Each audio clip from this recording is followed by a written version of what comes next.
Ir šiandieną geras draugas didžėjus Tomas Vėjas atvyko. Sveikas, Tomai. Sveiki visi pirmadieniautojai LRT Opus klausytojai. Tai šiandien... Gal tu nori čia atsisėsti? Ne, viskas gerai. Aš tik atsinešiau šiandien Morfėjaus sakinius, nes supratau, kad kalbėsime apie ateitį. Aha. Bet aš toks tarp dviejų pasaulių. Ir apie tą lėtą klausimąsi, žinai, vintažinį gierą, visą vinilus, bet iš tikrųjų prieš metus, pavyzdžiui, tai žiauriai daug su jai dariau visokių dalykų, nuo klipų, istorijų, ten, nežinau. Labai buvo įdomu išbandyti. Vis tiek visą vaikystę praleista, žiūrim tokius ten sci-fi filmus, tai kad ateitis yra šiandien, tai tikrai buvau sužavėtas. Na ir aišku, įvyko šioks toks pokytis per metus, man atrodo, akivaizdus, kad dabar turbūt žmonija yra daug, kurie nemėgsta jaus, iš esmės net kvapo, ypač kūryboje turbūt. Tai kurią šiandien piliulę renkamės? Mėlyna raudona? Nežinau. Pasižiūrėsim, išsiaiškinsim, kuri čia yra kuri šiaip iš tikrųjų, nes kartais, man atrodo, yra jau dabar sunku suprasti, kur čia ta realybė reali, o kur čia tas įsivaizdavimas yra. Bet aš kaip suprantu, tu visai prasilaužai čia šitoje vietoje ir visai pabandęs gal ir nenusvilai. Pabandęs gal dabar galiu atskirti, man taip atrodo, kur yra jaus kūryba, kur ne, bet aš manau, kad su laiku bus vis sunkiau atskirti, arba galima bus, žinai, kažkaip maskuoti tą, tik tai truputį kažką padaryti su jajum. Tai čia toks jau, tas atskirimas, man atrodo, labai greitai jau baigsis. Tai va tada ir prasidės, tada bus labai įdomu. Bet iš esmės turbūt nereikia bijoti dalykų, kurie, vis tiek progresas kažkoks mūsų technologinis, tai kartais net nesuprantam, kad tas jajus jau seniai yra mūsų kasdieniam dalykė, nežinau, aš ausinės, pavyzdžiui, tokias turiu Bluetooth, žinai, ir galvoju, kaip jos taip gerai tą Bluetooth groja, nes šį Bluetooth yra, blogas garsas būna. Ir tik vėliau pasiskaitęs instrukciją žiūriu, kad čia net ir ausinėse, mano, tas jajus yra, kuris atkuria viduj, pagerina tą kokybę garso ir dėl to jos taip gerai groja be jokio laido, tai čia toks, irgi kur... Bet be abejo, kaip ir žinai, jajus tas kartais gali būti labai blogas mokytojas, aš turiu daug, pavyzdžiui, nusivylimo momentų, aš mėgstu visokią vintažinę techniką, kartais genda, moku ten, žinai, lituoti, kažką truputį tvarkyti, tai esu taip sutvarkęs su ChatGPT pagalba stiprintuvą, kad dabar man jo taismas kainuos kur kas daugiau negu 100 eurų, nes ne ten kažką įlitavau, bet, žinai, neturiu ant ko pykti, ta prasme, ne, tik ant savęs, tai gera pamoka, nepasitikėti tuo. ChatGPT šiaip tai pagal prisitaiko prie tavo emocinio būvio. Lietuok viskas bus gerai, ne?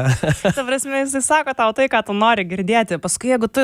Čia yra labai rimtas dalykas, labai svarbu yra nepasimauti, nes iš tikrųjų tu gali imti ir atradęs ten kažką tai pasakyti, seniukai, čia trupučiuką ne taip sakai ir sai, oi, sorry, aš tikrai nenorėjau meluoti. Taip. Bet būna, kad reikia ginčytis iki pat galo, jisai visi. Turi jam dar įrodinėti pusvalandį, kad jisai klysta ir tik tada sako, dabar, kai tu man jau įrodė, atsiprašau, bet iš esmės tai... Čia yra... Neturiu kam sąskaitų išrašyti dabar, kas stiprintuvą supranti, bet kokiu atveju.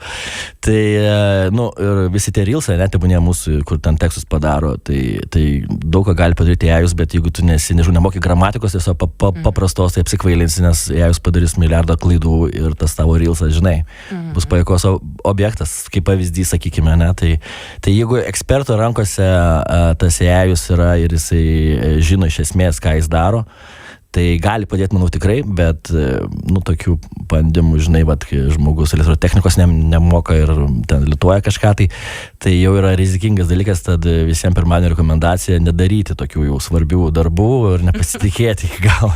Iš tinklo, iš srovės išjungkit, pavyzdžiui. Gal geriau vis dėlto paskaičiuokit, kaip gali būti, gal geriau kažkoks specialistas geriau padarys šitą darbą. Mes sutarėm ties tuo tašku, kad tai yra įrankis ir įrankis kaip ir bet koks kitas, kaip ir plaktukas ir kaip ten koks nors tai pjūklelis, jisai, jeigu yra netinkamos rankose, tai tiesiog, ir rezultatas toksai gaunasi. Bet bijoti iš esmės, tai tu nerekomenduoji dirbtinį. Ne, bijoti nerekomenduoju. Šiek tiek reikėtų gal bijoti pačios visuomenės dabartinės nuomonės. Mes praeitais metais organizuodami festivalį Iškrovos, prisidedu prie organizavimo festivalio. Taip pat darėm pirmus skelbimus, ieškojome menininkų, ieškojome savanorių, dar neturėjome dizaino komandos, ir pasidarėme, žinai, su jai ten grafinį pranešimą. Tai Tai, iškart pasimatė labai, kaip žmonės iškart nemėgsta šito jai viso ir kaip tai atpažįstama yra. Tad kai atsirado jau grafikos dizaineriai, padarėm viską ir kaip tik dar buvo užduotis nedaryti kažko ten sci-fi, o padarykime, kad tai matytųsi, kad tai yra tikrai ranka daryta viskas, nes vis tiek esame meno ir muzikos festivalis ir tas jau naudojimas labai dažnai yra sąžinės klausimas iš esmės. Sąžinės klausimas. Taip. Nes yra toks momentas, kad kažkaip kartais jautiesi nesąžiningai, nes yra, kad tu su Jeremišku gali prašokti tam tikrus, sutrumpinti grandinę žmonių, ne, prie tam tikro dalyko, bet yra tikrai dažniau matyti šiemet bus jau sąžinės klausimas, ar mes jį naudosim. Labai įdomus momentas šitas paliestas. Sąžinės klausimas. Įdomu, ar kada nors jūs tokį dalyką, kad sąžinė turės, bet čia aišku mes jau... Dabar ten suprogramuoti yra, kad ten negalima apie tam tikrus dalykus su jo kalbėti ir panašiai. Tai turbūt baigėsi tie laukiniai jaus laikai pačiai pradžioje, kai jis buvo gal dėl to įdomesnis, kad ten galėjai su jo įdomiau eksperimentuoti ir tos haliucinacijos, sakykime, buvo įdomesnis. Taip, jūs iš tikrųjų haliucinuoja, čia vat grįžtant prie to paties, kad kartais reikia su juo pasiginčyti, ar ne? Aš labai tavęs noriu paklausti apie tokį dalyką, pavyzdžiui, gilinantis jau į, tarkim, didžėjavimą. Šiaip apskritai, nuo to ir prasidėjo tas didžėjaus fenomenas, kad tai būdavo žmonės, kurie yra išskirtinai melomanai, kurie labai daug laiko praleidžia digindami, quote unquote, muziką, kurie ieško tos muzikos, kurie atranda muziką greičiau, negu kad jinai būna išleista ir turi ten tuos visus secret dropus ir gauna tą muziką tiesiai iš kūrėjų. Dabar jau ta didžėjavimo kultūra, jinai visi dabar nori būti didžėjais, kai kurie net ir sako, kad visi turėtų būti didžėjais, dėl to, kad, smagu, kai tu turi savo tarpę kažkokį tai žmogų, kuris žino, kaip miksuoti muziką, ten beatmatchinti ir panašiai, nereikia ten mokėti pinigų, didžėjų, kad ateitų į vakarėlį vietinę. Bet visgi dabar, aišku, ta kultūra su socialinė medija yra pasikeitusi. Daug labai to vizualumo, daugiau apie įvaizdį didžėjaus galbūt netgi neretai. Ir natūralu, kad viskas, kai supaprastėjo, sync mygtukas atsiradęs jau daug metų ir nieko tokio kartais jį ir panaudoti, bet kaip tau atrodo, kur yra ta riba, kai mes galim vadinti didžėjumi ir kada jau tiek daug tų įrankių yra naudojama, kad jau gal tiesiog, nežinau.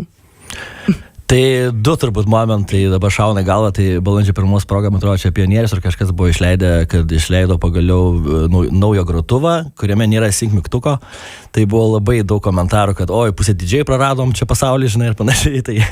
Tai tas sync mygtukas, aš tai tikrai ir panaudoju, man nėra ko dėl to gėdytis, nes didžiavimas galbūt apie muzikinį skonį, bet dar gal labai dažnai yra apie kur tu esi ir kaip tu skaitai žmonės, tai čia, žinai, kad ir kiek besitreniruotum galbūt namie, ar, nežinau, ten tau jei jūs padėtų, tu to neišmoksi, neturėdamas kažkokių tai viešų pasirodymų. Ir šiaip vienam čia klube tokiam irgi grodavau, kur iš esmės ten ir dieną tokia pat muzika groja ir mūsų prašo būtent groti tokią muziką. Ir galvoju, tiesiog paleistum tą grojaraštį ir žmonės tik šoka, taigi viskas tvarkoja, bet tiesiog reikia to matyti žmogaus gyvo, kuris stovėtų prie to pulto, o ką jis ten daro, gal dauguma žmonių ir nesupranta, bet ta energija, kurią tu skleidi, jeigu tai dar jautis kartu su muzika, tai čia aš man atrodo kol kas jokie, ir kad ir labai mėly, nežinau, kačiukais persirengę robotai nepakeis dar šito, man atrodo. Kita vertus, aš ir dabar turiu tokius kontrolerius, kur net nepastebėjau, kad jie turi tokią funkciją, grojant išima, pavyzdžiui, vokalą, melodiją, žemus dažnius, būgnus palieka atskirai ir tai jau man leidžia šiek tiek kūrybiškiau pažiūrėti tą didžėjimo darbą, aš jau galiu daryti realiai gyvai mešapus, ką mes dabar labai matome, kai atsirado šitas visas dirbtinio intelekto bumas ir leido mums atskirti tam tikrus dalykus, tai pasikeitė šiek tiek programa ir kitų žmonių, turbūt pilni tik tokai mešapų dabar, kvailiausių, įdomiausių, juokingiausių. Tai jo, keičiasi tas dalykas. Bet kartu ir girdime, kad keičiasi pati muzikinė visa terpė, dabar žmonės mažiau vaikšto į klubus, visiems atsibodo tie visi TikToko didžėjai ir grįžtam prie listening bar kultūros, pasiklausimo, prie vinilo. Vis dar tie žmonės, kurie mėgsta gerai išdygintą muziką, tai vis dar dygina viniluose ir dažnai viniluose gali rasti tokių kūrinių, kur niekur nebras nei YouTube, nei Spotify, o Spotify'us paskutiniu metu iš vis ten ištrina visą muziką, tai ir su manim bendraujantis čia muzikantai sako, mes dabar kaip tik norim leisti vinilą, nes gal mums ištrins tą muziką Spotify'us, tai vinilas grįžta. Tai va čia toks va tas dviprasmiškas ir klausimas, kur mes čia einam, bet jo, yra turbūt dvi pusės, tai kažkaip ir progresas tam tikras technologinis, bet kartu ir vis grįžtam atgal, turbūt vinilo pardavimai yra didžiausi, kokie tik yra buvę, nes man atrodo. Ir tikriausiai, kad jie tik tai auks ir tik tai daugiau Kasetės jau dabar girdėjau vėl grįžti. Taip, aš labai laukiu, nes aš jau pasiruošusi visus savo pieštukus, kurie šiaip neturi jokios paskirties namuose, apart atsukti tą kasetę. Paminėjai dalyką, kad reikalingas kažkaip tai vis tiek tas žmogus, ar ne, kažkoks tai personažas, kuris pakuria publiką, kuris nesvarbu, niekas ten nemato ir nesupranta, ką jis ten daro, spaudo tą sync mygtuką ar nespaudo, bet tiesiog pats vaibas to žmogaus, ar ne. Kaip tau atrodo, pavyzdžiui, įmanomas toks dalykas, nes, šiaip tai, ką dirbtinis intelektas dabar sugeba, tai tikrai yra atėję iš tų filmų, kuriuos mes tavim paauglystėj žiūrėjom. Taip. Ir daug ką atpažįsta, kad būtent taip ir yra, ir gal su laiku atsiras ir, pavyzdžiui, kažkokia tai minios reakcijų analizė ir padės, nežinau, čia visiškai aš jau skaičiau apie tai, man atrodo, kad jo, dabar skanuoja tos veidus ir čia naudoja, jau dabar, man atrodo, jau tai vyksta. Tai, nežinau, man vis tiek atrodo, kad yra ta energija žmogaus, tos asmenybės, dėl neveltui kažkaip didžiai gal dabar paskutinius 10 metų yra kaip kažkokios tai asmenybės labiau žiūrimos. Bet kad už tos muzikos kažkas turi stovėti su savo muzikiniu skoniu, tai aš man atrodo, tai yra aukščiau negu įtikti. Tai kiekvienas turbūt didžėjus turi asmeninę savo ribas, kiek jisai pataikauja klausytojų, pavadinkime, šokėjų, ne? Kiek jis nori edukuoti jį. Tai čia taip procentaliai mes visi kiekvienas pasižiūrim. Kol kas aš kažkaip nebijau, nežinau, to darbo prarasti, pavadinkime. Ir su kava daug metų esu dirbęs, sumatęs ir to, žinai, robotus CI, kurie daro kavą. Kažkaip apetitas nepakilo žiūrint, bet Roseta ten nebloga, žinai, išpiešia, viskas gerai. Tai aš manau, kad vis tiek tie ekraniukai, visi sci-fi dalykėliai, kurie tapo realybė, mus šiek tiek atitolina vienas nuo kito ir mes beskrolindami vis tiek jaučiamės vis labiau vieniši. Aš manau, kad anksčiau ir vėliau mes tai suprasim iki pat galo, kad mes norim kuo daugiau gyvų, tikrų susitikimų, kur nebūtume perskirti, nežinau, ekranėlių ar ten kažkokių tai robotų sienų. Tai čia labai toks paprastas žmogiškas dalykas, kuris turėtų būti, man atrodo, jau visiems aiškus. Gerai, paklausykim šiek tiek muzikos, grįžtim dar šiek tiek pasigilinti į šitą temą.